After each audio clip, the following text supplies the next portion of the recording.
wabarakatuh. Halo teman-teman, kembali lagi di video saya Della Anggela NIM 1811320072, Prodi Bimbingan dan Konseling Islam semester 6C, mata kuliah Konseling Mikro, dosen pembimbing Ibu Asti Haryati, Perguruan Tinggi Institut Agama Islam Negeri Kota Bengkulu. Nah, oke guys, di video kali ini saya akan menjelaskan tentang pengertian dari layanan advokasi dan tujuan dan contoh dari layanan advokasi. Nah, untuk kalian semua yang belum mengerti dan belum tahu seperti apa layanan dari advokasi itu, silahkan lanjut tonton video ini dan jangan lupa untuk like, komen, dan subscribe channel ini. Terima kasih. Teman-teman, di sini saya akan menjelaskan pengertian dari layanan advokasi dan fungsi dari layanan advokasi itu sendiri. Nah, yang pertama itu pengertian dari layanan advokasi. Layanan advokasi adalah layanan BK yang membantu peserta didik untuk memperoleh kembali hak-hak dirinya yang tidak diperhatikan atau mendapatkan perlakuan yang salah sesuai dengan tuntunan karakter cerdas dan terpuji.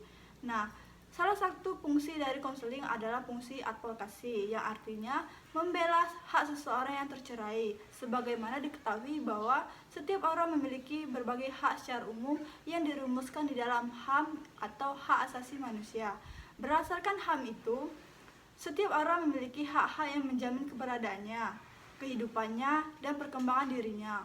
Fungsi advokasi dalam konseling merupakan memberikan bantuan agar hak-hak yang menjamin keberadaannya, kehidupannya, dan perkembangan orang atau individu atau klien yang bersangkutan kembali memperoleh hak-haknya yang selama ini dirampas, dihalangi, dihambar, atau dibatasi. Nah, layanan advokasi diterapkan oleh konselor untuk menangani berbagai kondisi tentang tercerainya hak seseorang terkait dengan pihak lain yang berwenang demi dikembalikannya hak klien yang dimaksud. Oke, baiklah, di sini saya akan menjelaskan dua tujuan dari layanan advokasi. Nah, pada layanan advokasi ini terdapat dua tujuan, yaitu tujuan umum dan tujuan khusus. Yang pertama, tujuan umum, layanan advokasi dalam konseling bermaksud mengentaskan klien dari suasana yang menghimpit dirinya karena hak-hak yang hendak dilaksanakan terhambat, terkekang, sehingga keberadaannya, kehidupannya, dan perkembangannya khususnya dalam bidang pendidikan menjadi tidak lancar, terganggu, atau bahkan terhenti atau terputus. Nah, dengan layanan advokasi yang berhasil, klien akan kembali menikmati hak-haknya. Yang dengan demikian klien berada kembali dalam posisi perkembangan diri, yaitu pengembangan pribadi, sosial, belajar, karir, dan keluarga, keagamaan, atau kemasyarakatan secara positif dan progresif. Yang kedua yaitu tujuan khusus. Nah, tujuan khusus layanan advokasi dalam konseling adalah membebaskan klien dari cengkeraman pihak tertentu yang membatasi atau bahkan menghapus hak klien dan masalah klien teratasi. Karena konseling adalah profesi dalam bidang pendidikan, maka layanan advokasi dalam konseling dilakukan berkenaan dengan hak-hak klien dalam bidang pendidikan. Di luar bidang pendidikan, layanan advokasi dapat dilaksanakan oleh konselor sepanjang permasalahan klien masih berada dalam kewenangan konselor. Assalamualaikum. Waalaikumsalam. Silakan masuk. Terima kasih. Silakan duduk. Nah, baiklah. Sekarang sudah kumpul semua kan? Bisa diceritakan apa masalah dari kalian?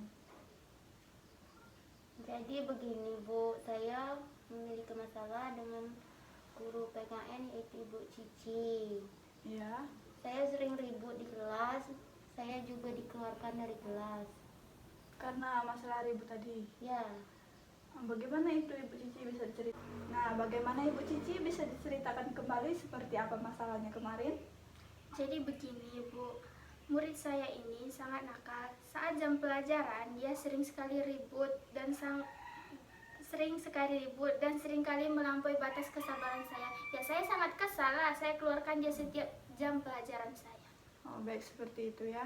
Nah, di sini sebelumnya saya akan menjelaskan terlebih dahulu pengertian dari layanan yang kita lakukan sekarang, yaitu layanan advokasi. Nah, salah satu fungsi dari layanan advokasi ini adalah untuk membela hak seseorang yang tercerai. Sebagaimana diketahui bahwa setiap orang memiliki berbagai hak secara umum dirumuskan di dalam beberapa dokumen, yaitu HAM, Hak Asasi Manusia.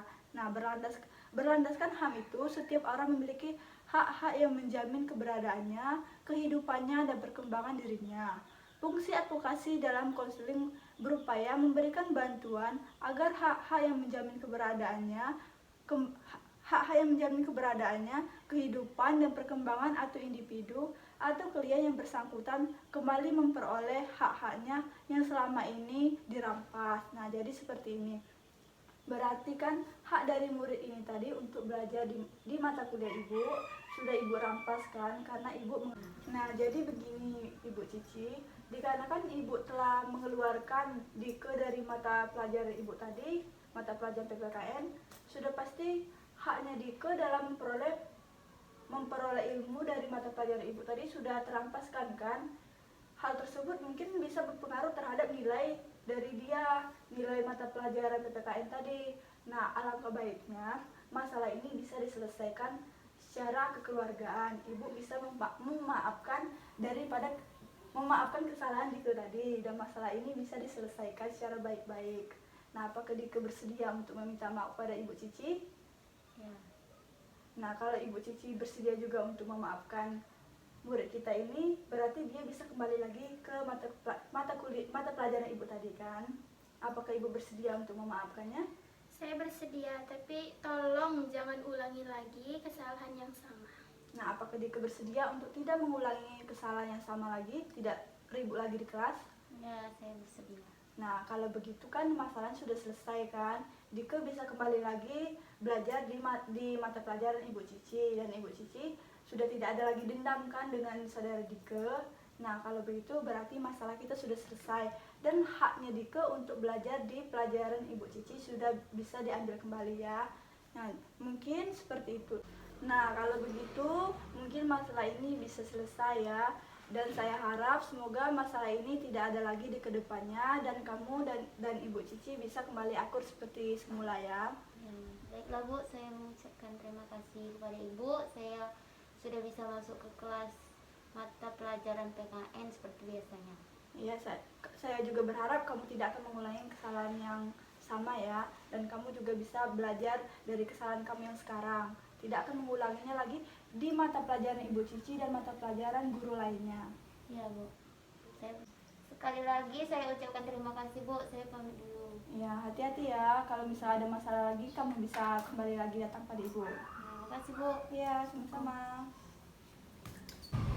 Baiklah Ibu Cici, di sini saya berharap semoga kejadian ini tidak akan terulang kembali, dan kita sebagai guru harus bisa lebih bersabar dan lebih memahami murid-murid kita. Kita harus lebih membanyakkan bersabar agar kejadian ini tidak terulang kembali, dan kita tidak merampas hak dari murid kita lagi. Baiklah Bu, terima kasih sarannya. Iya. Saya pamit dulu. Loh, Kalau misal ada masalah lagi, kamu bisa datang lagi dan konseling kepada saya ya.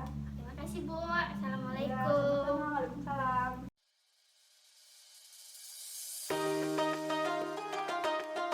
Nah, baiklah teman-teman, itulah pengertian dan contoh dari layanan advokasi tadi. Semoga video ini bisa memberikan manfaat untuk kita semua. Saya mohon maaf bila ada kata salah dalam video ini. Saya akhiri. Wabillahi taufiq wal hidayah.